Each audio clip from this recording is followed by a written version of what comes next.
Bismillahirrahmanirrahim. Wa salatu wa salam ala ashrafil mursalin.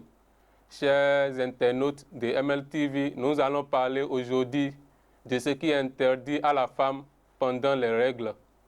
Wala yahillu lil haid salat. Si la femme est en période, elle ne peut pas faire les 5 prières quotidiennes. Tu ne peux pas faire la prière. Si tu as vu tes règles, tu arrêtes la prière d'abord. Premier jour, deuxième jour, troisième jour, jusqu'au jour où tu vas finir tes règles, tu vas faire djanaba, tu vas te purifier et tu vas recommencer la prière. Si tu es en période, tu laisses la prière et après la grande ablution, tu recommences la prière. Wala asawm, wala yahillu lil haid asawm. Si tu es en période, tu ne peux pas jeûner. Par exemple, le jeûne du mois de Ramadan. Dans le mois de Ramadan, tu as trouvé tes règles. Tu arrêtes le jeûne d'abord. Premier jour, deuxième jour, troisième jour. Mais les jours que tu as raté là, tu ne peux pas. Si c'est 5 tu as raté, tu vas noter ça. Les jours tu as raté, tu vas noter ça. Ça dépend de chaque femme. Et après le mois de Ramadan, tu vas rembourser et tu as raté comme les jours de jeûne. On rembourse le jeûne, mais on ne rembourse pas la prière. Si la femme est en période, elle est partie à la Mecque, elle ne va pas faire le tour de Kaaba, la circumambulation autour de la maison sacrée.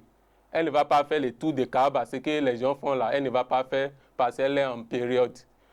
C'est le cas par exemple de Aïcha, la femme du prophète Mohammed sallallahu alayhi wa sallam. Lors d'un pèlerinage, Aïcha a trouvé ses règles et elle a informé son mari. Et le prophète Mohammed sallallahu alayhi wa sallam a dit à sa femme Aïcha d'accomplir tous les rites du pèlerinage, de faire tout ce que les pèlerins font, mais de ne pas faire le tour de Kaaba, le tawaf. C'est ce que le prophète Mohammed sallallahu alayhi wa sallam a dit à sa femme Aïcha, qu'Allah subhanahu wa ta'ala l'agrée. Elle est en règle, donc elle ne peut pas faire le tour de Kaaba. Wala yahiddu lil haid masu mushaf. La femme est en règle, elle ne peut pas toucher au Coran. Par exemple, tu fais comme ça, c'est pas bon. Si tu es en période, tu ne peux pas toucher au Coran. C'est interdit.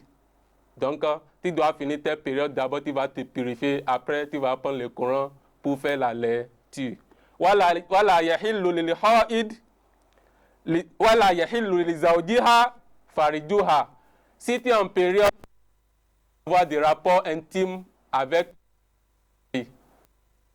Même si ton mari t'a invité pour les rapports intimes, toi en tant que femme vertueuse, tu dois refuser. Tu vas dire, ah, je suis en période. Si la femme insiste, si il te force, tu dois refuser. Tu sais que c'est interdit en islam, toi-même tu sais que c'est interdit. Ton mari ne doit pas t'amener, ou bien tu ne dois pas amener ton mari à désobéir à Allah subhanahu wa ta'ala.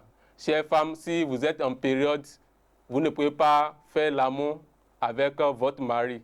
C'est pourquoi Allah subhanahu wa ta'ala dit dans la sourate 2, verset 222, Fa'tazinu nisaa fil mahid. Si la femme est en règle, vous qui êtes les hommes, mettez-vous à l'écart de vos femmes. Si elles ont fini leurs règles et elles se sont purifiées, elles ont fait djanaba, vous pouvez avoir des rapports intimes avec elles.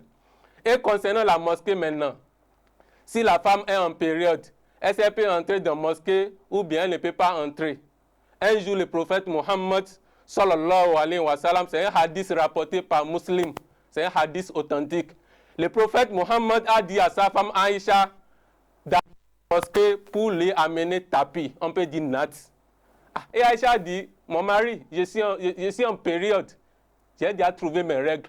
Et le prophète a dit, tu es en période, tu fais règles, et ces règles-là, c'est dans ta main, va dans la mosquée. Et Aïcha, la femme du prophète Mohammed sallallahu, elle a traversé la mosquée, elle est entrée dans la mosquée. Qu'est-ce qu'elle a fait? Elle a pris les tapis et est sortie. Chère maman, vous êtes en période, ce n'est pas interdit que vous entrez dans la mosquée et prendre quelque chose. Tu peux entrer dans la mosquée, tu prends si c'est clé, tu prends la clé, tu sors en même temps. Donc, tu n'as pas le droit de durer dans la mosquée. Tu ne peux pas rester assis avec les fidèles pour dire, faire prière, invocation, durer, non. C'est pas bon. Ou bien tu ne peux pas rester dans la mosquée pour faire la prière. Tu vas rester assis longtemps pour faire des invocations. Ce n'est pas recommandé. Donc, tu peux entrer dans la mosquée, prendre quelque chose et sortir en même temps. Ou bien même, tu peux déposer l'aumône dans la mosquée. Tu as fait l'aumône, tu peux déposer l'aumône dans la mosquée et sortir. Ou bien, si tu veux, tu peux traverser la mosquée. Par exemple, ton mari a conçu une grande maison et il a conçu une petite mosquée. Et la mosquée là est collée à la maison. Par exemple, tu viens aller au marché pour acheter et tu n'as pas trouvé la clé du portail. Alors que la mosquée est là, il y a la voie où tu pouvais passer. Qu'est-ce que tu vas faire? Tu ne peux pas escalader le mur pour sortir, pour dire, ah, je suis en période, comme je n'ai pas trouvé la clé du portail, je vais escalader le mur pour sortir parce que je ne peux pas passer par la mosquée. Tu peux passer par la mosquée et sortir pour aller au marché. Chères femmes, chères mamans, donc si vous êtes en période, ce que vous ne devez pas faire, c'est ça nous venons de citer. Qu'Allah subhanahu wa ta'ala nous comme de sa grâce, qu'Allah nous guide sur le droit chemin. Subhana rabbika rabbil izzati amma yasifun, wa salamu ala al-mursalin, walhamdulillahi rabbil alamin.